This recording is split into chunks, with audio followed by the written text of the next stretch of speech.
le prix du Bitcoin pourrait grimper malgré l'escalade au Moyen-Orient et la hausse des matières premières, selon Arthur Hayes.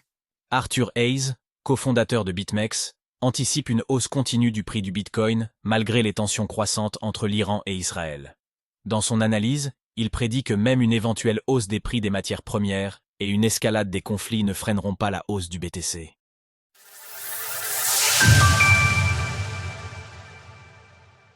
Bitcoin est-il voué à monter, peu importe le scénario ?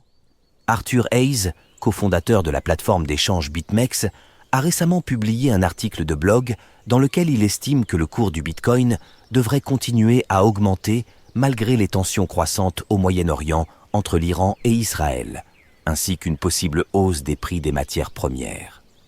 Dans sa publication intitulée « Persistent Weak Layer », PWL, que l'on peut traduire par « couche faible persistante », il explique que le conflit en cours pourrait, en cas d'intensification des affrontements entre les deux puissances régionales, provoquer un effondrement majeur des marchés financiers mondiaux.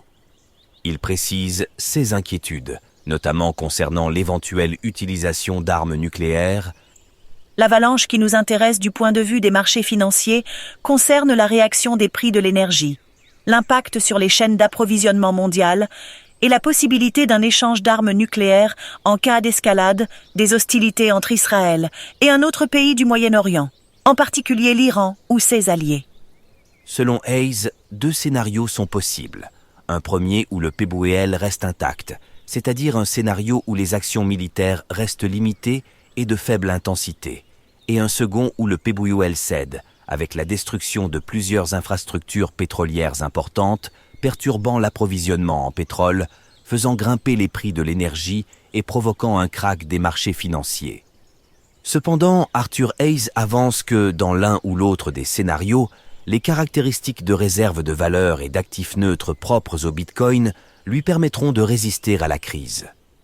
Bitcoin, la valeur refuge du XXIe siècle. Hayes prend l'exemple des chocs pétroliers des années 70, où l'or, en tant qu'actif neutre, avait servi de valeur refuge, avec une augmentation de son prix de 2200% en 10 ans, passant de 35 à 840 $.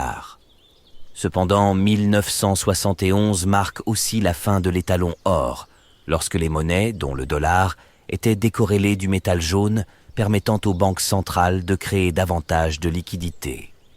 Pour qu'un scénario similaire se reproduise pour l'or ou apparaisse pour le Bitcoin, il faudrait que les banques centrales, en particulier la Réserve fédérale, Fed, des États-Unis, augmentent davantage la masse monétaire.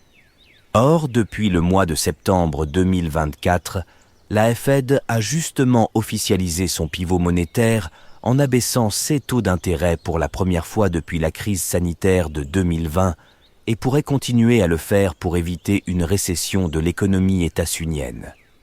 Toutes les conditions pourraient donc être réunies pour contribuer à la dévalorisation des monnaies fiduciaires, d'abord par une fuite des capitaux vers d'autres actifs, mais aussi par une forte augmentation de la masse monétaire, entraînant une inflation élevée qui viendrait amplifier cet effet.